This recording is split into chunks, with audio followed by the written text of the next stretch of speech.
Hi friends, ನಮಸ್ತೆ. ನಾನು Mallikarjun. Welcome to ಸ್ಪರ್ಧಾ ಕರ್ನಾಟಕ ಅಕಾಡೆಮಿ ಯೂಟ್ಯೂಬ್ ಚಾನಲ್. ಸ್ನೇಹಿತರೆ, ಈ ಸ್ಪರ್ಧಾ ಕರ್ನಾಟಕ ಅಕಾಡೆಮಿ ಯೂಟ್ಯೂಬ್ ಚಾನಲಲ್ಲಿ ಪ್ರತಿನಿತ್ಯ ನಾವು ಲ್ಯಾಂಡ್ ಸರ್ವೇರ್ ಎಕ್ಸಾಮು ಸಂಬಂಧಪಟ್ಟಂತೆ ವೀಡಿಯೋಸ್ನ ಬಿಡ್ತಾ ಇರ್ತೀವಿ. ಸೊ ಯಾರು ಕೂಡ ಈ ಎಲ್ಲ ವೀಡಿಯೋಸ್ನ ನೋಡಿಲ್ವಾ, ದಯವಿಟ್ಟು ಹಿಂದಿನ ವೀಡಿಯೋಸ್ ಎಲ್ಲವೂ ಕೂಡ ನೋಡಿ ನೆಕ್ಸ್ಟ್ ಬರ್ತಕ್ಕಂಥ ಎಕ್ಸಾಮ್ಗೆ ಪ್ರಿಪೇರ್ ಆಗ್ತಾ ಬರಿ ಅಂತ ಹೇಳ್ತಾ, ಈ ಕ್ಲಾಸಲ್ಲೂ ಕೂಡ ಎಸ್ಪೆಷಲಿ ಪೇಪರ್ ಸೆಕೆಂಡ್ ಏನಿದೆಯಲ್ಲ, ಸ್ಪೆಸಿಫಿಕ್ ಪೇಪರಲ್ಲಿ 70 ಕ್ವೆಶನ್ಸ್ ಮ್ಯಾಥ್ಸ್ ಇರ್ತಾವೆ. 70 ಪ್ರಶ್ನೆಗಳು ಗಣಿತಕ್ಕೆ ಸಂಬಂಧಪಟ್ಟಂಥ ಪ್ರಶ್ನೆಗಳಿರೋದ್ರಿಂದ ನಿಮಗೆ KPS ಅವರು ಒಂದು ಪ್ರೆಸ್ಕ್ರೈಬ್ಡ್ ಸಿಲೆಬಸ್ ಅಂತ ಕೊಟ್ಟಿದ್ದಾನೆ.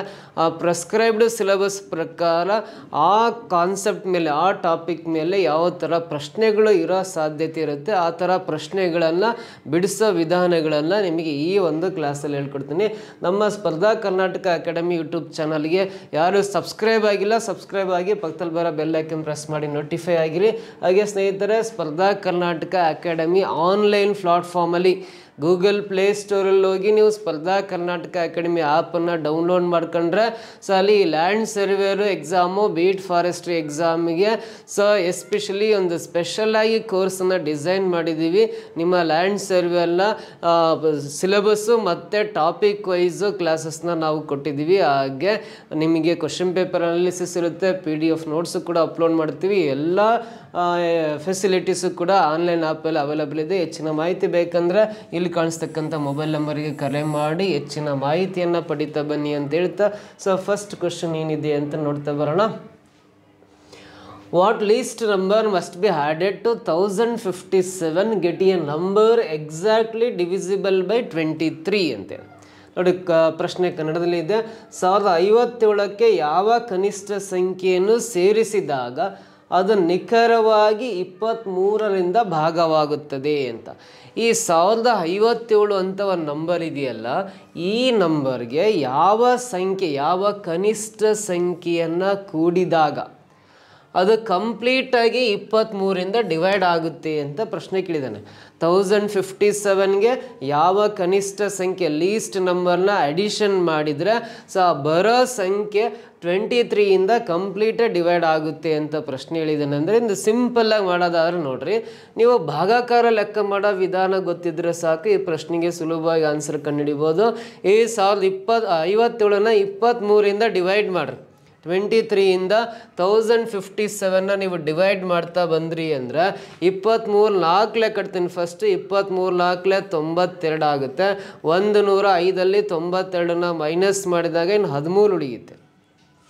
ನೆಕ್ಸ್ಟ್ ಇಲ್ಲಿ 7 ಇಳಿಸ್ಕೊಳ್ಳೋಣ ಕೆಳಗಡೆ, 137 ಆಯಿತು. 23 6 ಕಟ್ಟೋಣ, 6 3 18 ದಶಕ 1 ಇರುತ್ತೆ, 6 2 12 1 13.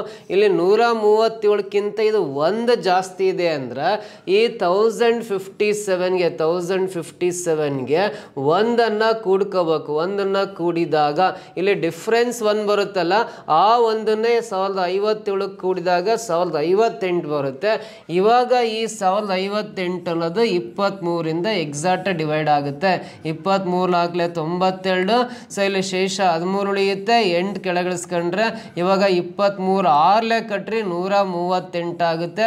ಅವಾಗ ಎಕ್ಸಾಕ್ಟ್ ಶೇಷ 0 ಬರುತ್ತೆ. ಅಂದರೆ 23ಯಿಂದ ಈ 1058 ಎಕ್ಸಾಕ್ಟ್ ಡಿವೈಡ್ ಆಗ್ತಾ ಇದೆ ಅಂತ. 23ರಿಂದ 1058 ಎಕ್ಸಾಕ್ಟ್ ಡಿವೈಡ್ ಆಗ್ಬೇಕಂದ್ರೆ ಈ 1057ಕ್ಕೆ ಕೂಡಬೇಕಾದ ಕನಿಷ್ಠ ಸಂಖ್ಯೆ ಅಂದರೆ 1 ಅಂತ ಹೇಳ್ತೀವಿ. ಲೀಸ್ಟ್ ನಂಬರ್ ಯಾವ ನಂಬರ್ನ ಆ್ಯಡ್ ಮಾಡ್ಬೇಕಂದ್ರೆ 1ನ್ನ ಆ್ಯಡ್ ಮಾಡಿದಾಗ 1058 ಬರುತ್ತೆ. ಅದು 23ಯಿಂದ ಎಕ್ಸಾಕ್ಟ್ ಡಿವೈಡ್ ಆಗುತ್ತೆ ಅಂತ ಈ ಮೆಥಡಲ್ಲೇ ನಾವು ಕಂಡುಹಿಡಿಬೋದು. ಇದಕ್ಕೇನು ಡಿವಿಸಿಬಿಲಿಟಿ ರೂಲ್ಸ್ ಕಲೀಲೇಬೇಕಂತೇನು ಅವಶ್ಯಕತೆ ಇಲ್ಲ. ಸೊ ಇಲ್ಲೇನು ಡಿಫ್ರೆನ್ಸ್ 1 ತೋರಿಸುತ್ತಲ್ಲ, ಆ 1ನ್ನ ಆ ಸಂಖ್ಯೆ ಕುಡ್ಕೋಬೋದು ಅಂತ ನಾವು ಹೇಳ್ಬೋದು. ಸೊ ಹಾಗಾದ್ರೆ ಆಪ್ಷನ್ ಏನಲ್ಲಿದೆ, this is the right answer ಆಗುತ್ತೆ. ಓಕೆನಾ, ಕ್ಲಿಯರಾ? ನೆಕ್ಸ್ಟ್ ಕ್ವಶನ್ ಬರೋಣ. ಮುಂದಿನ ಪ್ರಶ್ನೆ ಏನಿದೆ ಅಂತ. Find the value of square root of 80 plus 3 into square root of 245 minus square root of 125. ಇದರ ಬೆಲೆಯನ್ನು ಕಂಡುಹಿಡಿಬೇಕು. ಇದರ ವ್ಯಾಲ್ಯೂವನ್ನು ಕ್ಯಾಲ್ಕುಲೇಟ್ ಮಾಡೋದಾದ್ರೆ ನೋಡ್ರಿ, ಸ್ಕ್ವೇರ್ ರೂಟ್ ಆಫ್ 80 ಇದೆಯಲ್ಲ, ಈ 80ಗೆ ಸ್ಕ್ವೇರ್ ರೂಟ್ ಇಲ್ಲ, 80ಕ್ಕೆ ವರ್ಗಮೂಲ ಇಲ್ಲ. 80 is not A perfect square number. 80 ಅನ್ನೋದು ಪೂರ್ಣ ವರ್ಗ ಸಂಖ್ಯೆ ಅಲ್ಲ. ಆದ್ದರಿಂದ 80ನ್ನ ಫ್ಯಾಕ್ಟರ್ಸ್ ಆಗಿ ಬರಿಬೇಕು ನಾವು. ಫ್ಯಾಕ್ಟರ್ ಆನ್ಸರ್ಸ್ ಅಂದರೆ ಅಪವರ್ತನಗಳನ್ನಾಗಿ ಬರಿಬೇಕು. ಯಾವ ಎರಡು ನಂಬರ್ಸನ್ನು ಮಲ್ಟಿಪ್ಲೈ ಮಾಡಿದ್ರೆ 80 ಬರುತ್ತೆ. ನಾವು ಬರೀ ಆ ಎರಡು ಫ್ಯಾಕ್ಟರ್ಸಲ್ಲಿ ಒಂದು ಸಂಖ್ಯೆಗಾದರೂ ವರ್ಗಮೂಲ ಇರಲೇಬೇಕು. ಆ ಥರ ಫ್ಯಾಕ್ಟರ್ಸೇ ಬರ್ಕೋಬೇಕು. ಸೊ ಹಾಗಾದರೆ 80ನ್ನು ನಾವು 24 80 ಅಂತ ಬರಿಬೋದು. ಸೊ ಎಲ್ಲಿ 20 ಮತ್ತು 4ಕ್ಕೆ ಸ್ಕ್ವೇರ್ ರೂಟ್ ಇದೆ. ಅದು ಬಿಟ್ಟರೆ 16 5 80 ಬರಿಬೋದು. ಸೊ 24ಕ್ಕಿಂತ 16 5 ಬರ್ಕೊಂಡ್ರೆ ಸೊ ಅದು ಬೇಗ ಸಿಂಪ್ಲಿಫೈ ಆಗುತ್ತೆ. 16 5 80 ಅಂತ ಬರ್ಕೊಂಡು ಪ್ಲಸ್ ಈ 3 ಹಾಗೆ ಬರ್ಕೊಳ್ಳೋಣ. 245 ಕೂಡ ಪರ್ಫೆಕ್ಟ್ ಸ್ಕ್ವೇರ್ ನಂಬರ್ ಅಲ್ಲ. It is not A perfect square number ಅಲ್ಲ. ಇದು ಪೂರ್ಣ ವರ್ಗ ಸಂಖ್ಯೆ ಅಲ್ಲ. 245 ಕೂಡ ನಾವು ಫ್ಯಾಕ್ಟರ್ಸ್ ಆಗಿ ಬರಿಬೇಕು. ಯಾವ ಎರಡು ಸಂಖ್ಯೆಗಳನ್ನು ಗುಣಿಸಿದಾಗ 245 ಬರುತ್ತೆ. ಅದರಲ್ಲಿ ಒಂದು ಸಂಖ್ಯೆಗೆ ವರ್ಗಮೂಲ ಇರಲೇಬೇಕು. ಸೊ ಇಲ್ಲಿ ನಾವು ಏನು ಮಾಡ್ಬೋದು ಅಂದರೆ ಅದನ್ನ 49 × 5 ಗುಣಾಕಾರ ಮಾಡಿರಿ. 49 × 5 ಬರ್ಕೊಂಡ್ರೆ 245 ಬರುತ್ತೆ. ಇಲ್ಲಿ ಬಿಡಿ ಸ್ಥಾನದಲ್ಲಿ 5 ಇರೋದ್ರಿಂದ ಅದರಲ್ಲಿ ಒಂದು ಫ್ಯಾಕ್ಟರ್ 5 ಇದ್ದೇ ಇರುತ್ತೆ ಅಂತ ಒಂದು ಪ್ರಾಪರ್ ಐಡಿಯಾ ಬರುತ್ತೆ. ಇಲ್ಲಿ ಬಿಡಿ ಸ್ಥಾನದಲ್ಲಿ 5 ಇರೋದ್ರಿಂದ ಅವೆರಡು ಫ್ಯಾಕ್ಟರ್ಸಲ್ಲಿ ಒಂದು ಸಂಖ್ಯೆ 5 ಇರಲೇಬೇಕು. ಸೊ ಯಾವ ಸಂಖ್ಯೆನ 5ರಿಂದ ಗುಣಿಸಿರಿ 245 ಬರುತ್ತೆ ಹೇಳ್ರಿ. 49ನ 5ರಿಂದ ಗುಣಾಕಾರ ಮಾಡ್ರಿ. 49 × 5 ಮಲ್ಟಿಪ್ಲೈ ಮಾಡ್ರಿ. ಇದ್ದೇ 245 ಆಗುತ್ತೆ. ಇಲ್ಲಿ 49ಗೆ ಸ್ಕ್ವೇರ್ ರೂಟ್ ಇದೆ, 49ಕ್ಕೆ ವರ್ಗಮೂಲ ಇದೆ. ಸೊ ಮೈನಸ್ 125 ಇದೆಯಲ್ಲ, 125ಗೂ ಪರ್ಫೆಕ್ಟ್ ಸ್ಕ್ವೇರ್ ರೂಟ್ ಇಲ್ಲ. It is not A perfect square number. ಇದು ಪೂರ್ಣ ವರ್ಗ ಸಂಖ್ಯೆ ಅಲ್ಲ. ಆದ್ರಿಂದ ಇದನ್ನು ಕೂಡ ಫ್ಯಾಕ್ಟರ್ಸ್ ಆಗಿ ಬರಿಬೋದು. 25 × 5 ಅಂತ ಬರ್ಕೊಂಡ್ರೆ 25 5 125 ಆಗುತ್ತೆ. ಸೊ ಇವಾಗ ನೋಡ್ರಿ, ಇಲ್ಲಿ ಸ್ಕ್ವೇರ್ ರೂಟ್ಸ್ ಯಾವಕ್ಕಿದಾವೆ ಅಂದ್ರೆ 16ಕ್ಕೆ ವರ್ಗಮೂಲ ಇದೆ. ಈ 16 ಸ್ಕ್ವೇರ್ ರೂಟಿಂದ ಹೊರ ಬಂದರೆ 4 ಆಗುತ್ತೆ. ಇನ್ನು ರೂಟ್ ಒಳಗಡೆ 5 ಉಳಿಯುತ್ತೆ. ಇದು 4√5 ಆಗುತ್ತೆ. ಪ್ಲಸ್ ಇದು 3 ಆಗೇ ಇರಲಿ. ಇಲ್ಲಿ 49 ರೂಟಿಂದ ಹೊರ ಬಂದರೆ 7 ಆಗುತ್ತೆ. ಅಲ್ಲಿ × 7 ಅಂತ ಬರ್ಕೊಳ್ಳೋಣ. ಈ 49 ಸ್ಕ್ವೇರ್ ರೂಟಿಂದ ಹೊರ ಬಂದರೆ 7 ಆಗುತ್ತೆ. ಇನ್ನು ರೂಟ್ ಒಳಗಡೆ 5 ಉಳಿಯುತ್ತೆ. ಈ 25 ರೂಟಿಂದ ಹೊರ ಬಂದರೆ 5 ಆಗುತ್ತೆ. ಇನ್ನು ರೂಟ್ ಒಳಗಡೆ 5 ಇರುತ್ತೆ. ಸೊ ಇದು 4√5 ಬರೆಯೋಣ. ಸೊ ಇಲ್ಲಿ 3 7s 21 ಬರ್ಕೊಂಡು ಸ್ಕ್ವೇರ್ ರೂಟ್ ಆಫ್ 5 ಬರಿತಾ ಇದೀನಿ. ಮೈನಸ್ 5√5 ಅಂತ ಬರಿತಾ ಇದೀನಿ. ಸೊ ಈ 21 + 4 25 ಆಗುತ್ತೆ. 25√5 ಬರಿತಾ ಇದೀನಿ. ಮೈನಸ್ 5√5 ಬರಿತಾ ಇದೀನಿ. 25√5 5√5 ಮೈನಸ್ ಮಾಡ್ರಿ. ಇದು √5 ಸೇಮ್ ಇದೆ ಅಂದರೆ 25ರಲ್ಲಿ 5 ಮೈನಸ್ ಮಾಡ್ರಿ 20 ಬರುತ್ತೆ. 20√5 ಬರುತ್ತಲ್ಲ, 20√5 ಅನ್ನೋದು ಈ ಒಂದು ಕೊಟ್ಟಿರೋ ಲೆಕ್ಕದ ಫೈನಲ್ ಆನ್ಸರ್ ಆಗಿರುತ್ತೆ. 20√5 ಬರುತ್ತೆ. 20√5 ಅನ್ನೋದು ಆಪ್ಷನ್ ಏನಲ್ಲಿ ಇದೆಯಲ್ಲ, ದಿಸ್ ಇಸ್ ದ ಆನ್ಸರ್ ಅಂತ ಹೇಳ್ತೀವಿ. ಕ್ಲಿಯರ್ ಆಗಿ ಗೊತ್ತಾಯ್ತಾ? ಸೊ ನೆಕ್ಸ್ಟ್ ಕ್ವಶನ್ ಬರೋಣ. ಮುಂದಿನ ಪ್ರಶ್ನೆ, which one is the greatest out of square root of 2, 6th root of 3, cube root of 4 and 4th root of 5? ಇಲ್ಲಿ 4 ಸಂಖ್ಯೆಗಳಿದ್ದಾವೆ. ಸ್ಕ್ವೇರ್ ರೂಟ್ ಆಫ್ 2 ಅಂತಿದೆ, 6th root of 3 ಇದೆ, ಕ್ಯೂಬ್ ರೂಟ್ ಆಫ್ 4 ಇದೆ, 4th root of 5 ಇದೆಯಲ್ಲ. ಈ 4 ಸಂಖ್ಯೆಗಳಲ್ಲಿ ಅತಿ ದೊಡ್ಡ ಸಂಖ್ಯೆ ಯಾವುದು ಅಂತ ಕೇಳಿದಾಗ ನಾವು ಫಸ್ಟ್ ಏನು ಮಾಡಬೇಕು, ಇದು ಸ್ಕ್ವೇರ್ ರೂಟ್ ಅಲ್ಲ, ಸ್ಕ್ವೇರ್ ರೂಟ್ ಅಂದರೆ 2 ಬರ್ಕೋಬೇಕು. ಇದು 6th ರೂಟ್ ಅಲ್ಲ 6 ಬರೆಯೋಣ. ಇದು ಕ್ಯೂಬ್ ರೂಟ್ ಅಲ್ಲ 3 ಬರ್ಕೊಳ್ಳೋಣ. ಇದು 4th ರೂಟ್ ಅಲ್ಲ 4 ಬರ್ಕೊಂಡು 2, 6, 3 ಮತ್ತು 4 ಇವುಗಳ ಲಾಸ್ ಸಹ ಕಂಡಿಡ್ಕೊಳ್ರಿ. ಇವುಗಳ LCM ಕ್ಯಾಲ್ಕುಲೇಟ್ ಮಾಡಿರಿ. ಲಾಸ್ ಸಹ 12 ಬರುತ್ತೆ. ಈ 2, 6, 3, 4 ಅವೇನು ಇದಾವಲ್ಲ, ಸೊ ಅವನ ನೋಡ್ರಿ ಇವು ಯಾವ್ಯಾವ ರೂಟ್ ಅಂದರೆ, ಇದು ಸ್ಕ್ವೇರ್ ರೂಟ್ ಅಂದರೆ 2 ಬರಿಬೇಕು, ಇದು 6th ರೂಟ್ ಅಂದರೆ 6 ಬರಿಬೇಕು, ಕ್ಯೂಬ್ ರೂಟ್ ಅಂದರೆ 3 ಬರ್ಕೋಬೇಕು, 4th ರೂಟ್ ಅಂದರೆ 4 ಬರ್ಕೊಂಡು ಇವುಗಳ ಲಾಸ್ ಸಹ 12. ಸೊ ಈ ಲಾಸ್ ಸಹ 12 ನಾವೇನು ಮಾಡೋಣ ಅಂದರೆ ನೋಡ್ರಿ, ಈ ಸ್ಕ್ವೇರ್ ರೂಟ್ ಆಫ್ 2 ಇದೆಲ್ಲ 2^1/2 ಅಂತ ಬರಿತೀವಿ.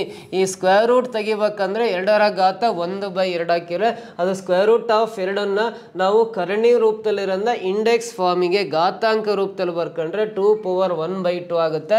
ಸೊ ನೆಕ್ಸ್ಟ್ ಈ 2^1/2ಗೆ ಈ ಲಾಸ್ ಸಹ ಮೇಲೆ ಮತ್ತು ಕೆಳಗಡೆ ಮಲ್ಟಿಪ್ಲೈ ಮಾಡಬೇಕು. ಆ ಪವರ್ಗೆ ಈ ಘಾತಕ್ಕೆ ಈ ಲಾಸ್ ಸಹ 12ನ ಮೇಲೆ ಕೆಳಗಡೆ ಮಲ್ಟಿಪ್ಲೈ ಮಾಡಿದ್ರೆ 2 1 2 6 12 ಕ್ಯಾನ್ಸಲ್ ಆಗುತ್ತೆ. ಸೊ ಹಾಗೆ ಬರ್ಕೊಂಡು ಇದು 12th ರೂಟ್ ಅಂತ ಬರ್ಕೊಳ್ರಿ.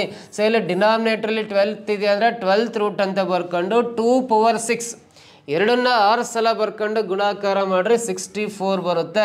ಸೊ ಇದು 2⁴ ಅಂದರೆ 2ನ 6 ಟೈಮ್ಸ್ ಬರ್ಕೊಂಡು ಮಲ್ಟಿಪ್ಲೈ ಮಾಡಬೇಕು. 2ನ 6 ಟೈಮ್ಸ್ ಬರ್ಕೊಂಡು ಮಲ್ಟಿಪ್ಲಿಕೇಶನ್ ಮಾಡ್ರಿ ಎಷ್ಟು ಬರುತ್ತೆ ಅಂದರೆ 2 × 2 4, 4 × 2 8, 8 2 16, 16 2 32 × 2 ಅಂದರೆ 64 ಆಗುತ್ತೆ.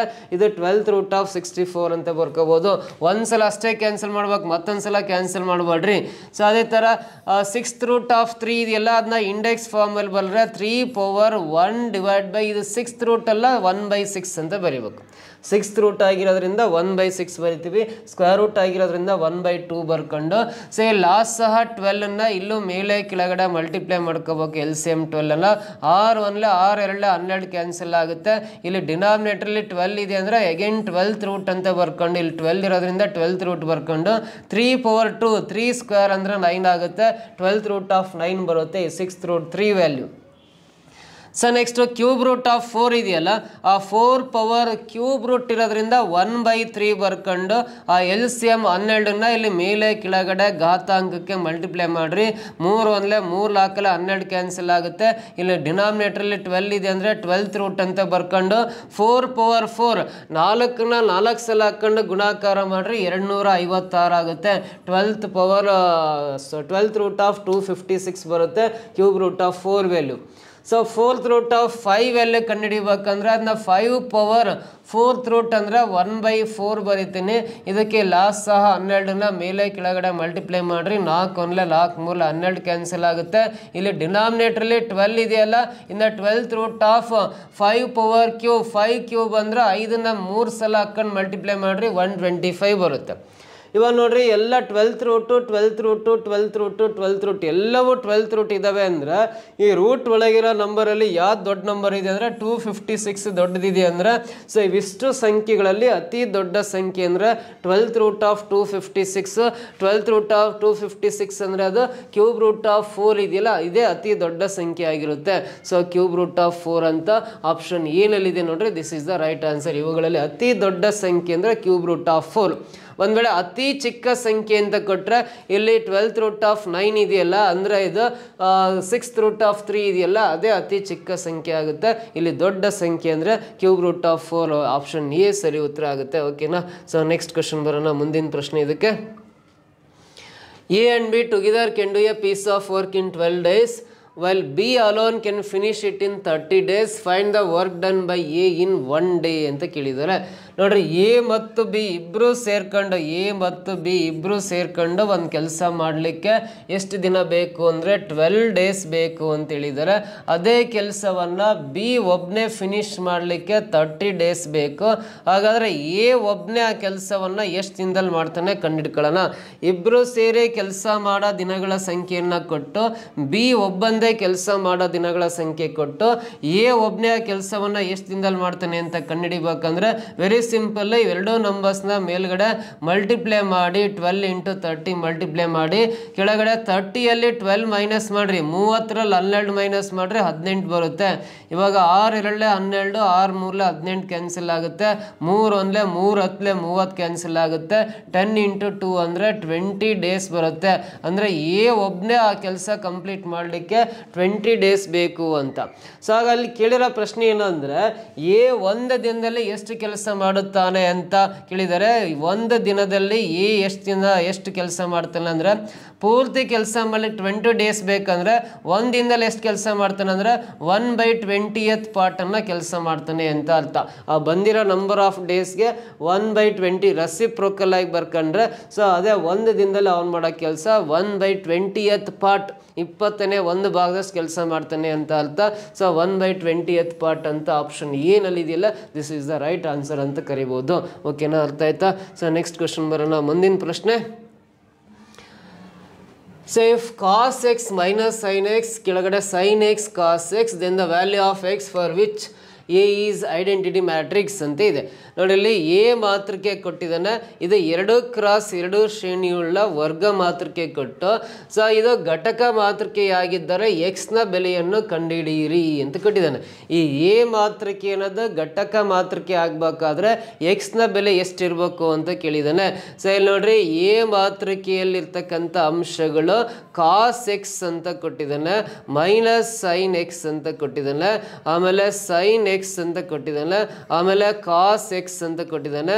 ಇದು ಘಟಕ ಮಾತೃಕೆ ಆಗ್ಬೇಕಂದ್ರೆ, ಇದು ಘಟಕ ಮಾತೃಕೆ ಐಡೆಂಟಿಟಿ ಮ್ಯಾಟ್ರಿಕ್ಸ್ ಆಗ್ಬೇಕಂದ್ರೆ ಎಕ್ಸ್ನ ಬೆಲೆ ಎಷ್ಟಿದ್ರೆ ಇದು ಐಡೆಂಟಿಟಿ ಮ್ಯಾಟ್ರಿಕ್ಸ್ ಆಗುತ್ತೆ ಅಂತ ಕ್ವಶನ್ ಕೇಳಿದಾನೆ. ಐಡೆಂಟಿಟಿ ಮ್ಯಾಟ್ರಿಕ್ಸ್ ಘಟಕ ಮಾತೃಕೆನ ಯಾವ ರೀತಿ ಬರಿತೀವಿ? 2x2 ಶ್ರೇಣಿಯುಳ್ಳ ಘಟಕ ಮಾತೃಕೆ 2x2 ಯೂನಿಟ್ ಮ್ಯಾಟ್ರಿಕ್ಸ್ ಅಥವಾ ಐಡೆಂಟಿಟಿ ಮ್ಯಾಟ್ರಿಕ್ಸ್ ಬರಿಬೇಕಂದ್ರೆ 1 0 0 1 ಅಂತ ಬರ್ಕೋಬೇಕು. 1 0 0 1 ಅಂತ ಬರ್ಕೊಂಡು ಸೊ ನಾವು ನೋಡ್ರಿ ನೆಕ್ಸ್ಟ್ ಏನು ಮಾಡೋಣ ಅಂದರೆ, ಇಲ್ಲಿ ಕಾಸ್ ಎಕ್ಸ್ ಇದೆಯಲ್ಲ, ಕಾಸ್ ಎಕ್ಸ್ ವ್ಯಾಲ್ಯೂ 1 ಇದೆ. ಇಲ್ಲಿ ಫಸ್ಟ್ ಎಲಿಮೆಂಟ್ ಕಾಸ್ ಎಕ್ಸ್ ಇದೆ, ರೈಟ್ ಸೈಡಲ್ಲಿ ಫಸ್ಟ್ ಎಲಿಮೆಂಟ್ 1 ಇದೆ ಅಂದರೆ ಕಾಸ್ ಎಕ್ಸ್ ವ್ಯಾಲ್ಯೂ 1 ಅಂತ ತಗೋಬೇಕು. ಸೊ ಹಾಗಾದ್ರೆ ಕಾಸ್ ಫಂಕ್ಷನಲ್ಲಿ ನೀವು ಟ್ರಿಗ್ನೋಮೆಟ್ರಿ ಕರೆಕ್ಟಾಗಿ ಕಲ್ತಿದ್ರೆ ಕಾಸ್ ಫಂಕ್ಷನಲ್ಲಿ 1 ಬರೋದು ಎಷ್ಟು ಡಿಗ್ರಿ ಬರುತ್ತೆ ಅಂದರೆ ಕಾಸ್ 0 ಡಿಗ್ರಿಗೆ 1 ಬರುತ್ತೆ. ಕಾಸ್ 0 ಡಿಗ್ರಿ ವ್ಯಾಲ್ಯೂ 1 ಆಗಿರುತ್ತೆ. ಕಾಸ್ 0 ಡಿಗ್ರಿ ವ್ಯಾಲ್ಯೂ 1 ಆಗಿರುತ್ತೆ ಅಂದಮೇಲೆ ಇಲ್ಲಿ ಕಾಸ್ ಕಾಸ್ ಲೆಫ್ಟ್ ಸೈಡಲ್ಲಿ ರೈಟ್ ಸೈಡಲ್ಲಿ ಕ್ಯಾನ್ಸಲ್ ಆದರೆ ಎಕ್ಸ್ ಈಕ್ವಲ್ ಟು 0 ಆಗುತ್ತೆ. ಎಕ್ಸ್ನ ಬೆಲೆ 0 ಅಂತ ಬರಿಬೋದು. 0 ಅಂತ ಥರ್ಡ್ ಆಪ್ಷನಲ್ಲಿ ಇದೆಯಲ್ಲ, this is the right answer ಅಂತ ಹೇಳ್ತೀವಿ. ಈ ರೀತಿ ಸಿಂಪ್ಲಿಫೈ ಮಾಡ್ಕೋಬೋದು, ಓಕೆನಾ? ಅಥವಾ ಇದನ್ನು ಫಸ್ಟ್ ಎಲಿಮೆಂಟೇ ತಗೋಬೇಕು ಅಂತೇನಿಲ್ಲ. ಎರಡನೇ ಅಡ್ಡ ಸಾಲಲ್ಲಿ ಮೊದಲನೇ ಎಲಿಮೆಂಟ್ ಸೈನ್ ಎಕ್ಸ್ ಇದೆ, ಇಲ್ಲಿ ಮೊದಲನೇ ಎಲಿಮೆಂಟ್ 0 ಇದೆ ಅಂದಮೇಲೆ ಸೈನ್ ಎಕ್ಸ್ ಈಕ್ವಲ್ ಟು 0 ಅಂತಲೂ ತಗೋಬೋದು. ಸೈನ್ ಎಕ್ಸ್ ಈಕ್ವಲ್ ಟು 0 ಅಂತ ತಗೊಂಡ್ರೆ ಇಲ್ಲಿ ಸೈನ್ ಫಂಕ್ಷನ್ ಇರೋದ್ರಿಂದ ಸೈನ್ ಫಂಕ್ಷನಲ್ಲಿ 0 ಬರೋದು ಎಷ್ಟಕ್ಕೆ ಅಂದರೆ ಸೈನ್ 0 ಡಿಗ್ರಿಗೆ 0 ಬರುತ್ತೆ ಅಂತ. ಸೈನ್ 0 ಡಿಗ್ರಿಗೆ 0 ಬರುತ್ತೆ. ಹಾಗೆ ಎರಡು ಕಡೆ ಸೈನ್ ಸೈನ್ ಕ್ಯಾನ್ಸಲ್ ಆಗಿ ಎಕ್ಸ್ ಈಕ್ವಲ್ ಟು 0 ಅಂತ ಬರಿಬೋದು. ಎಕ್ಸ್ ಈಕ್ವಲ್ ಟು 0 ಅಂತ ಇಲ್ಲಿ ಥರ್ಡ್ ಆಪ್ಷನಲ್ಲಿ ಇದೆ. This is the right answer ಆಗುತ್ತೆ. ಸೊ ಇದು ಮ್ಯಾಟ್ರಿಸಿಸ್ ಪಾಠಕ್ಕೆ ಸಂಬಂಧಪಟ್ಟಂಥ ಪ್ರಶ್ನೆ ಆಗಿರುತ್ತೆ. ನೆಕ್ಸ್ಟ್ ಕ್ವಶನ್ ಬರೋಣ. ಸೇಮ್ ಅಗೇನ್ ಮ್ಯಾಟ್ರಿಕ್ಸ್ ಸಂಬಂಧಪಟ್ಟಂತೆ ಪ್ರಶ್ನೆ ಇದೆ. ಇಲ್ಲಿ ಎ ಮಾತೃಕೆ ಕೊಟ್ಟಿದ್ದಾನೆ. ಎ ಮಾತೃಕೆ ಇದು 3x3 ಇದೆ. 3 ಅಡ್ಡ ಸಾಲು 3 ಕಂಬ ಸಾಲು ಇರ್ತಕ್ಕಂಥ ಸ್ಕ್ಯೂ ಸಿಮೆಟ್ರಿಕ್ ಮ್ಯಾಟ್ರಿಕ್ಸ್ ಅಂತ ಹೇಳಿದ್ದಾನೆ. ಈ ಎ ಒಂದು ವಿಷಮ ಸಮಮಿತಿ ಮಾತೃಕೆ ಆಗಿದ್ದರೆ ಎ ಮತ್ತು ಬಿ ನ ಬೆಲೆಗಳನ್ನು ಕಂಡುಹಿಡಿಬೇಕು ಅಂತ ಹೇಳಿದ್ದಾನೆ. ಕೊಟ್ಟಿರೋ ಮಾತೃಕೆ ವಿಷಮ ಸಮಮಿತಿ ಮಾತೃಕೆ. ಸ್ಕ್ಯೂ ಸಿಮೆಟ್ರಿಕ್ ಮ್ಯಾಟ್ರಿಕ್ಸ್ ಅಂದ್ರೆ ಏನು ಅಂತ ಗೊತ್ತಿದ್ದರೆ ಮಾತ್ರ ಈ ಪ್ರಶ್ನೆಗೆ ನಿಮಗೆ ಆನ್ಸರ್ ಮಾಡ್ಲಿಕ್ಕೆ ಬರುತ್ತೆ. ಸೊ ನಮ್ಮ ಆ್ಯಪಲ್ಲಿ ಕೂಡ ಈ ಮ್ಯಾಟ್ರಿಕ್ಸ್ನ ಇನ್ ಡೀಟೇಲ್ ಆಗಿ ಹೇಳ್ಕೊಟ್ಟಿದ್ದೀವಿ. ಪ್ರತಿಯೊಂದು ಪಾಯಿಂಟನ್ನು ಇಂಚಾಗಿ ಹೇಳ್ಕೊಟ್ಟಿದ್ದೀವಿ. ಸೊ ಆ ಪಾಯಿಂಟ್ಸ್ನ ಅರ್ಥ ಮಾಡ್ಕೊಂಡ್ರೆ ನೀವು ಸೊ ಇದನ್ನು ಆನ್ಸರ್ ಮಾಡ್ಲಿಕ್ಕೆ ಬರುತ್ತೆ. ಸೊ ಇಲ್ಲಿ ಎ ಮಾತೃಕೆ ಅನ್ನೋದು ವಿಷಮ ಸಮಮಿತಿ ಮಾತೃಕೆ ಅಂತ ಹೇಳಿದ್ದಾರೆ ಅಂದರೆ ನೋಡ್ರಿ, ಎ ಮಾತೃಕೆ ಅಂಶಗಳು 0 5 -7 ಇದೆ. ನೆಕ್ಸ್ಟ್ ಎ 0 3 ಇದೆ. ಆಮೇಲೆ ಬಿ -3 0 ಇದೆ. ಸೊ ಇದು ವಿಷಮ ಸಮಮಿತಿ ಮಾತೃಕೆ ಅಂತ ಕರಿಬೇಕಾದ್ರೆ ಮೊದಲನೇ ಕಂಡೀಷನ್ ಏನಿರ್ಬೇಕು ಅಂದ್ರೆ ಇದರ ಪ್ರಧಾನ ಕರ್ಣಾಂಶಗಳು ಅಂತ ಕರಿತೀವಿ. ಎಡ ಮೇಲ್ತುದಿಯಿಂದ ಬಲ ಕೆಳತುದಿಯವರೆಗಿನ ಅಂಶಗಳು. ಸೊ ನೋಡ್ರಿ, ಅಲ್ಲಿ the elements from left top corner to right bottom corner ತನಕ ಇರೋ ಎಲಿಮೆಂಟ್ಸ್ನ ನಾವು ಪ್ರಿನ್ಸಿಪಲ್ ಡಯಾಗ್ನಲ್ ಎಲಿಮೆಂಟ್ಸ್ ಅಂತ ಕರಿತೀವಿ. ಪ್ರಧಾನ ಕರ್ಣಾಂಶಗಳು ಅಂತ ಕನ್ನಡದಲ್ಲಿ ಕರಿತೀವಿ. ಫಸ್ಟ್ ಆಫ್ ಆಲ್ ಇದು ವಿಷಮ ಸಮಮಿತಿ ಮಾತೃಕೆ ಸ್ಕ್ಯೂ ಸಿಮೆಟ್ರಿಕ್ ಮ್ಯಾಟ್ರಿಕ್ಸ್ ಅಂತ ಕರಿಬೇಕಂದ್ರೆ ಈ ಪ್ರಿನ್ಸಿಪಲ್ ಡಯಾಗ್ನಲ್ ಎಲಿಮೆಂಟ್ಸ್ ಎಲ್ಲ 0 ಆಗಿರ್ಬೇಕು. ಆಲ್ಮೋಸ್ಟ್ ಅಲ್ಲಿ ಎಲ್ಲವೂ 0 ಇದಾವೆ. 100% ಮೊದಲನೇ ಕಂಡೀಷನ್ ಸ್ಯಾಟಿಸ್ಫೈ ಆಯಿತು. ಆಮೇಲೆ ಈ ಪ್ರಿನ್ಸಿಪಲ್ ಡಯಾಗ್ನಲ್ ಎಲಿಮೆಂಟ್ಸ್ ಮೇಲೆ ಇದನ್ನ ಓವರ್ಲ್ಯಾಪ್ ಮಾಡಿದ್ರೆ ಈ ಮೂಲೆ ತೆಗೆದು ಈ ಮೂಲೆಗೆ ಹಿಂಗೆ ಫೋಲ್ಡ್ ಮಾಡಿದ್ವಿ ಅಂದ್ರೆ ಸೊ ಈ ಓವರ್ಲ್ಯಾಪಿಂಗ್ ಎಲಿಮೆಂಟ್ಸ್ ಏನಿದಾವಲ್ಲ ಒಂದ್ರ ಮೇಲೆ ಒಂದು ಬರ್ತಕ್ಕಂಥ ಅಂಶಗಳು 5 ಮೇಲೆ ಎ ಬರುತ್ತೆ, ಈ -7 ಬಂದು ಬಿ ಮೇಲೆ ಕೂರುತ್ತೆ, 3 ಮೇಲೆ ಈ -3 ಬರುತ್ತೆ ಅಂದ್ರೆ ಈ ಓವರ್ಲ್ಯಾಪಿಂಗ್ ಎಲಿಮೆಂಟ್ಸ್ ಎ 5 ಬಿ -7 -3 +3 ಇದಾವಲ್ಲ. ಸೊ ಈ ಪ್ರಧಾನ ಕರ್ಣಾಂಶಗಳ ಮೇಲೆ ಇದನ್ನು ಫೋಲ್ಡ್ ಮಾಡಿದಾಗ ಆ ಸಮಮಿತಿ ಹೊಂದಿದ ಅಂಶಗಳು ಸಮನಾಗಿದ್ದು ವಿರುದ್ಧ ಚಿಹ್ನೆ ಹೊಂದಿರಬೇಕು. ವಿರುದ್ಧ ಚಿಹ್ನೆ ಹೊಂದಿರ್ಬೇಕಂದ್ರೆ ಇಲ್ಲಿ 5 ಇದೆ ಅಂದರೆ ಈ ಎ ಜಾಗದಲ್ಲಿ -5 ಬರಿಬೇಕು. ಎ ಜಾಗದಲ್ಲಿ -5 ಬಂದರೆ ಮಾತ್ರ ಅದು ವಿಷಮ ಸಮಮಿತಿ ಮಾತೃಕೆ ಆಗುತ್ತೆ. ಹಾಗಾದ್ರೆ ಎ ಜಾಗದಲ್ಲಿ ಬರೋ ಸಂಖ್ಯೆ -5 ಆಗಿರುತ್ತೆ. ಸೊ ಇಲ್ಲಿ -7 ಇದೆ ಅಂದರೆ ಬಿ ಜಾಗದಲ್ಲಿ +7 ಇರಬೇಕು. ವಿರುದ್ಧ ಚಿಹ್ನೆಯನ್ನು ಹೊಂದಿರಬೇಕು. ಸಂಖ್ಯೆಗಳು ಸಮನಾಗಿದ್ದು ಆಪೋಸಿಟ್ ಸೈನ್ ಇದ್ರೆ ಮಾತ್ರ ಅದು ಸ್ಕ್ಯೂ ಸಿಮೆಟ್ರಿಕ್ ಮ್ಯಾಟ್ರಿಕ್ಸ್, ವಿಷಮ ಸಮಮಿತಿ ಮಾತ್ರಕ್ಕೆ ಆಗುತ್ತೆ. ಇಲ್ಲಿ -7 ಇದೆ ಅಂದರೆ ಬಿ ಜಾಗದಲ್ಲಿ +7 ಇರಬೇಕು. ಹಂಗಿದ್ರೆ ಮಾತ್ರ ಅದು ಸ್ಕ್ಯೂ ಸಿಮೆಟ್ರಿಕ್ ಮ್ಯಾಟ್ರಿಕ್ಸ್ ಆಗುತ್ತೆ. ಎ ಮತ್ತು ಬಿ ನ ಬೆಲೆಗಳನ್ನು ಕಂಡುಹಿಡಿರಿ ಅಂದರೆ ಮುಗಿದೋತು. ಎ ವ್ಯಾಲ್ಯೂನು ಸಿಕ್ತು, ಬಿ ವ್ಯಾಲ್ಯೂ ಸಿಕ್ತು. ಎ ಪ್ಲಸ್ ಅಲ್ಲಿ -5 ಬರಬೇಕು, ಬಿ ಪ್ಲಸ್ ಅಲ್ಲಿ 7 ಬರಬೇಕು. -5 7 ಅಂತ ಯಾವ ಆಪ್ಷನಲ್ಲಿದೆ? ಇಲ್ಲಿ 5 3 ಇದೆ ಅಂದರೆ ರಾಂಗ್. 5 -7 ಇದೆ, ಇದು ರಾಂಗ್, ಉಲ್ಟಾ ಇದೆ. ಇದು -5 -7 ಇದೆ, ಇದು ರಾಂಗ್. ಯಾಕಂದ್ರೆ ಅಲ್ಲಿ -5 + 7 ಇರಬೇಕು. ಇಲ್ಲಿ -5 ಬಿ ವ್ಯಾಲ್ಯೂ 7 ಇದೆ ಅಂದ್ರೆ ಆಪ್ಷನ್ ಡಿ ಇದೆಯಲ್ಲ ಇದು ಸರಿ ಉತ್ತರ ಆಗುತ್ತೆ. ಎ ವ್ಯಾಲ್ಯೂ -5, ಬಿ ವ್ಯಾಲ್ಯೂ +7 ಅಥವಾ 7 ಅಂತಾನೆ ಹೇಳ್ತೀವಿ. Option D is the right answer ಅಂತ ಕರಿಬಹುದು. ಕ್ಲಿಯರ್ ಆಗಿ ಗೊತ್ತಾಯ್ತಾ?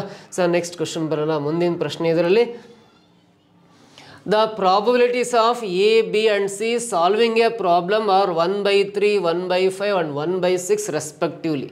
The probability that the problem is solved is ಅಂತ ನೋಡ್ರಿ, ಎ ಬಿ ಸಿ ಅಂತ 3 ಜನ ಇದ್ದಾರೆ.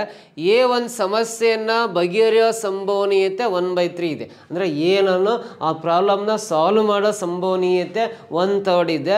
ಬಿ ಏನನ್ನು ಸಾಲ್ವ್ ಮಾಡೋ ಸಾಧ್ಯತೆ 1/5 ಇದೆ. ಸಿ ಏನನ್ನು ಆ ಪ್ರಾಬ್ಲಮ್ನ ಸಾಲ್ವ್ ಮಾಡೋ ಸಾಧ್ಯತೆ 1/6 ಇದೆ. ಅಂದರೆ ಆ ಸಮಸ್ಯೆ ಬಗೆಹರಿಯುವ ಸಂಭವನೀಯತೆ ಎಷ್ಟು ಅಂತ ಕ್ವಶನ್ ಕೇಳಿದ್ದಾನೆ. ಸೊ ನೋಡ್ರಿ, ಈ ಪ್ರಶ್ನೆಗೆ ಆನ್ಸರ್ ಮಾಡ್ಬೇಕಂದ್ರೆ ಪ್ರಾಬಬಿಲಿಟಿ ಕಾನ್ಸೆಪ್ಟ್, ಸಂಭವನೀಯತೆ ಕಾನ್ಸೆಪ್ಟನ್ನ ಕರೆಕ್ಟಾಗಿ ಪ್ರಾಪರ್ ವೇನಲ್ಲಿ ಕಲ್ತಿರಲು ಮಾತ್ರ ಈ ಥರ ಪ್ರಶ್ನೆಗಳಿಗೆ ಆನ್ಸರ್ ಮಾಡೋಕ್ಕೆ ಸಾಧ್ಯತೆ ಇರೋದು.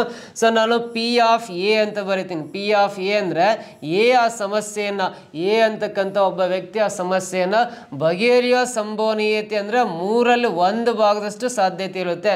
3 ಭಾಗದಲ್ಲಿ 1 ಭಾಗದಷ್ಟು ಅವನು ಸಮಸ್ಯೆಯನ್ನು ಬಗೆಹರಿಸೋ ಸಾಧ್ಯತೆ ಇದೆ ಅಂತ ಅರ್ಥ.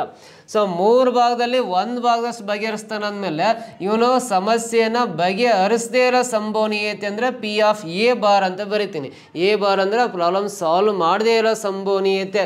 3ರಲ್ಲಿ 1 ಭಾಗದಷ್ಟು ಸಾಲ್ವ್ ಮಾಡ್ತಾನೆ ಅಂದರೆ ಇನ್ನು 3 ಭಾಗದಲ್ಲಿ 2 ಭಾಗದಷ್ಟು ಸಾಲ್ವ್ ಮಾಡೋದಿಲ್ಲ ಅವನು ಅಂತ ಅರ್ಥ. 2/3 ಬರಿಬೇಕು. ಅದೇ ಬಿ ಆ ಸಮಸ್ಯೆಯನ್ನು ಬಗೆಹರಿಸೋ ಸಂಭವನೀಯತೆ ಎಷ್ಟು ಕೊಟ್ಟಿದ್ದಾರೆ? 1/5 ಅಂತ ಕೊಟ್ಟಿದ್ದಾರೆ. 5 ಭಾಗದಲ್ಲಿ 1 ಭಾಗದಷ್ಟು ಮಾತ್ರ ಅವನು ಸಮಸ್ಯೆಯನ್ನು ಬಗೆಹರೋ ಸಾಧ್ಯತೆ ಇರುತ್ತೆ ಅನ್ನೋದಾದರೆ ಇವನು ಬಗೆಹರಿಸದೇ ಇರೋ ಸಂಭವನೀಯತೆ ಅಂದರೆ ಪಿ ಆಫ್ ಬಿ ಬಾರ್ ಅಂತ ಬರಿತೀವಿ. 5ರಲ್ಲಿ 1 ಭಾಗದಷ್ಟು ಬಗೆಹರಿಸ್ತಾನೆ ಅಂದರೆ 5ರಲ್ಲಿ 4 ಭಾಗದಷ್ಟು ಅವನು ಬಗೆಹರಿಸಲ್ಲ. 4/5 ಬರಿಬೇಕು. ಅದೇ ಸಿ ಅನ್ನೋ ಸಮಸ್ಯೆ ಬಗೆಹರಿಸೋ ಸಂಭವನೀಯತೆ ಎಷ್ಟು ಕೊಟ್ಟಿದ್ದಾನೆ? 1/6 ಕೊಟ್ಟಿದ್ದಾನೆ. ಅಂದರೆ ಅವನು ಬಗೆಹರಿಸದೇ ಇರೋ ಸಂಭವನೀಯತೆ ಅಂದರೆ ಪಿ ಆಫ್ ಸಿ ಬಾರ್ = 6ರಲ್ಲಿನ 5 ಭಾಗದಷ್ಟು ಅವನು ಬಗೆಹರಿಸೋಕ್ಕೆ ಸಾಧ್ಯತೆಯೇ ಇಲ್ಲ. ಒಟ್ಟಾರೆಯಾಗಿ ಆ ಪ್ರಾಬ್ಲಮ್ಮು ಬಗೆಹರಿದೇ ಇರೋ ಸಂಭವನೀಯತೆ ಕಂಡುಹಿಡಿಬೇಕಂದ್ರೆ, ಬಗೆಹರಿದೇ ಇರೋ ಸಂಭವನೀಯತೆ ಬೇಕು ಅಂದರೆ ಈ 3 ಸಂಭವನೀಯತೆಗಳಿದೆಯಲ್ಲ, 2/3 ಆಮೇಲೆ 4/5 ಆಮೇಲೆ 5/6, ಈ 3ಅನ್ನು ಮಲ್ಟಿಪ್ಲಿಕೇಶನ್ ಮಾಡಿ ಸಿಂಪ್ಲಿಫೈ ಮಾಡಿದರೆ ಆ ಸಮಸ್ಯೆ ಬಗೆಹರಿದೇ ಇರೋ ಸಂಭವನೀಯತೆ ಸಿಗುತ್ತೆ. ಸೊ ಇಲ್ಲಿ ಮೇಲಿರೋ 5 ಕೆಳಗಿರೋ 5 ಕ್ಯಾನ್ಸಲ್ ಆಗುತ್ತೆ. ಆಮೇಲೆ 2 2 4, 2 3 6 ಕ್ಯಾನ್ಸಲ್ ಆಗುತ್ತೆ.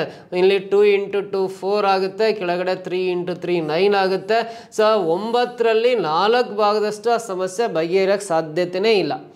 ಸೊ 9ರಲ್ಲಿ 4 ಭಾಗದಷ್ಟು ಆ ಸಮಸ್ಯೆ ಬಗೆಹರಲ್ಲ ಅಂದಮೇಲೆ 9ರಲ್ಲಿ 5 ಭಾಗದಷ್ಟು ಆ ಸಮಸ್ಯೆ ಬಗೆಹರೋ ಸಾಧ್ಯತೆ ಇರುತ್ತೆ.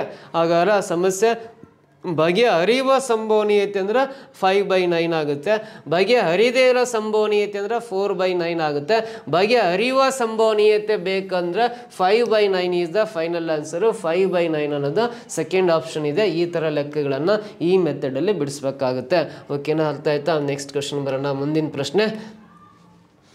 ಸೊ ಅಗೇನ್ ಇಲ್ಲಿ ಮ್ಯಾಟ್ರಿಕ್ಸ್ ಇದೆ. x + y ಇದೆ, 2 ಇದೆ, 5 ಇದೆ, xy ಇದೆ, 6 2 5 8 ಇದೆ. Then the value of 24/x + 24/y ನ ಬೆಲೆ ಎಷ್ಟು ಅಂತ ಕಂಡುಹಿಡಿಬೇಕು. ಸೊ ಇಲ್ಲಿ ಎರಡೂ ಮಾತೃಕೆಗಳ ನಡುವೆ = ಸಿಂಬಲ್ ಇದೆ ಅಂದರೆ these 2 matrices are called equal matrix ಅಂತ ಕರಿತೀವಿ.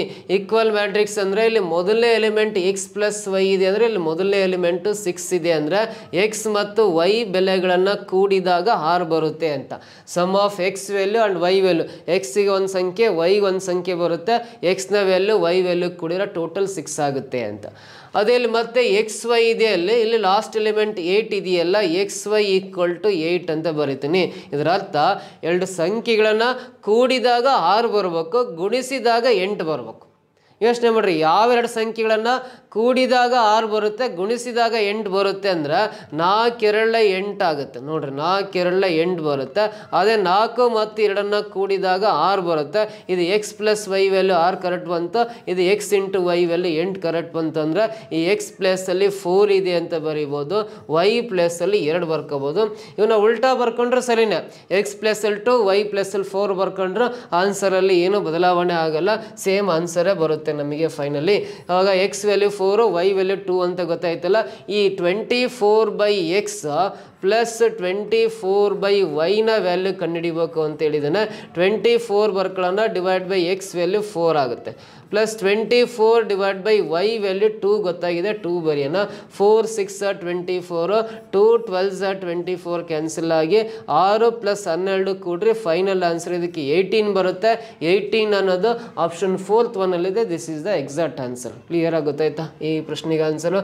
ನೆಕ್ಸ್ಟ್ ಕ್ವಶನ್ ಬರೋಣ. ಮುಂದಿನ ಪ್ರಶ್ನೆ, the distance covered by a wheel of radius 25 cm in 350 rounds is ಅಂತ ಕೇಳಿದಾನೆ. ಯೂಸ್ ಪೈ ಈಕ್ವಲ್ ಟು 22/7 ಅಂತ ಇದೆ. ನೋಡ್ರಿ 25 ಸೆಂಟಿಮೀಟರ್ ತ್ರಿಜ್ಯ ಹೊಂದಿರತಕ್ಕಂಥ ಒಂದು ವೀಲನ್ನು, ಚಕ್ರವನ್ನು ಟೋಟಲಿ ಬಳಸಿರುವ ಅಂತರವು ಅಂತ ಇದೆ. 350 ಬಾರಿ ಚಕ್ರದಿಂದ 350 ಬಾರಿ ತಿರುಗಿಸಿದಾಗ, 350 ಬಾರಿ ತಿರುಗಿದಾಗ ಅಥವಾ ತಿರುಗಿಸಿದಾಗ ಅದರ ಅಂತರ ಎಷ್ಟು ದೂರ ಮುಂದಕ್ಕೆ ಹೋಗ್ತೀವಿ ಅಂತ ಕೇಳಿದಾನೆ.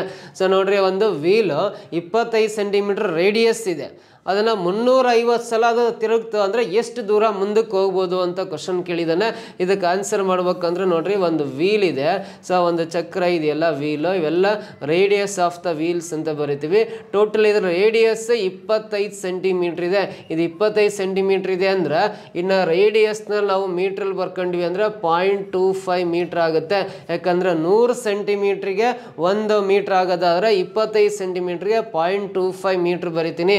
ಯಾಕಂದರೆ ದೂರವನ್ನು ಇನ್ ಮೀಟರ್ಸಲ್ಲಿ ಕಂಡುಹಿಡಿಬೇಕಾಗಿರೋದ್ರಿಂದ ಆ ಕೊಟ್ಟಿರೋ ತ್ರಿಜ್ಯ ಸೆಂಟಿಮೀಟ್ರಲ್ಲಿರೋದನ್ನ ಮೀಟ್ರಲ್ಲಿ ಬರ್ಕೊಂತೀವಿ. ಸೆಂಟಿಮೀಟ್ರಲ್ಲಿರೋ ತ್ರಿಜ್ಯವನ್ನು ಮೀಟ್ರಲ್ಲಿ ಬರ್ಕೊಂಡ್ರೆ 0.25 ಮೀಟ್ರ್ ಆಗುತ್ತೆ. ಸೊ ಅಥವಾ 1/4 ಮೀಟ್ರ್ ಅಂತಲೂ ಬರಿಬೋದು. 1/4 ಈಸ್ ನಥಿಂಗ್ ಬಟ್ 0.25 ಆಗುತ್ತೆ. ಸೊ ನೋಡ್ರಿ, ಈ ವೀಲು ಒಂದು ಸಲ ತಿರುಗಿದ್ರೆ ಎಷ್ಟು ದೂರ ಮುಂದಕ್ಕೆ ಹೋಗುತ್ತೆ ಅಂತ ಕಂಡುಹಿಡಿಬೇಕಂದ್ರೆ ಈ ವೀಲ್ನ ಸರ್ಕಂಫರೆನ್ಸ್ ಅಂದರೆ ಸುತ್ತಳತೆ ಕಂಡುಹಿಡಿಬೇಕು. ಸರ್ಕಂಫರೆನ್ಸ್ ಆಫ್ ಎ ಸರ್ಕಲ್ ಅಂದರೆ 2πr ಅಂತ ಗೊತ್ತಿದೆಯಾ ಫಾರ್ಮುಲಾ. 2 × π ವ್ಯಾಲ್ಯೂ 22/7 ಅಂತ ಹಾಕೊಳ್ರಿ. r ಅಂದರೆ ರೇಡಿಯಸ್, 0.25 ಆದರೂ ಬರ್ಕೋಬೋದು, 1/4 ಆದರೂ ಬರ್ಕೋಬೋದು.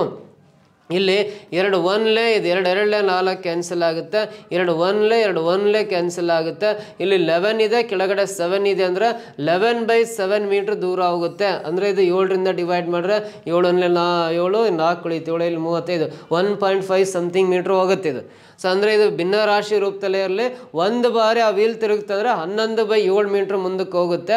ಹಾಗಾದರೆ 350 ಬಾರಿ ತಿರುಗಿದ್ರೆ ಎಷ್ಟು ಮೀಟ್ರ್ ದೂರ ಹೋಗುತ್ತೆ ಅಂತ ಕಂಡುಹಿಡಿಬೇಕಂದ್ರೆ ಆ 350ನ್ನು 11/7 ಮಲ್ಟಿಪ್ಲೈ ಮಾಡಬೇಕು. 7 5 35, 0 ಪಕ್ಕ ಬರೆಯಲ್ಲ, 11 5 55, 0 ಲಾಸ್ಟಿಗೆ ಹಾಕೊಂಡ್ರೆ ಅದು 350 ಬಾರಿ ತಿರುಗಿದಾಗ 550 ಮೀಟ್ರ್ ದೂರ ಹೋಗುತ್ತೆ ಅಂತ ಅರ್ಥ. 550 ಮೀಟ್ರ್ ದೂರ ಸೆಕೆಂಡ್ ಆಪ್ಷನಲ್ಲಿದೆ. ದಿಸ್ ಈಸ್ ದ ಆನ್ಸರ್ ಆಗುತ್ತೆ. ಗೊತ್ತಾಯ್ತಾ ಈ ಪ್ರಾಬ್ಲಮ್ ಸಾಲ್ವ್ ಮಾಡೋದು? ಸೊ ನೆಕ್ಸ್ಟ್ ಕ್ವಶನ್ ಟ್ರೈ ಮಾಡ್ತಾ ಬಂದ್ರ. ಸೊ ಇಲ್ಲಿ if x power 4/3 divide by 32 equal to 128 divide by x power 5/3 ಆದಾಗ then the value of x is ಅಂದರೆ ಎಕ್ಸ್ನ ಬೆಲೆಯನ್ನು ಕಂಡುಹಿಡಿಯಿರಿ ಅಂತ ಪ್ರಶ್ನೆ ಕೇಳಿದಾನೆ. ಸೊ ಇಲ್ಲಿ ಎಕ್ಸ್ನ ಘಾತ 4/3 ಇದೆ, ಡಿವೈಡ್ ಬೈ ಕೆಳಗಡೆ 32 ಇದೆ. ಸೊ ಇಲ್ಲಿ ರೈಟ್ ಸೈಡಲ್ಲಿ 128 ಇದೆ, ಕೆಳಗಡೆ ಎಕ್ಸ್ ಘಾತ 5/3 ಇದೆ. ಸೊ ಇದನ್ನು ಸಾಲ್ವ್ ಮಾಡಿ ಎಕ್ಸ್ನ ವ್ಯಾಲ್ಯೂನ ಕಂಡುಹಿಡಿತಾ ಬರಬೇಕು.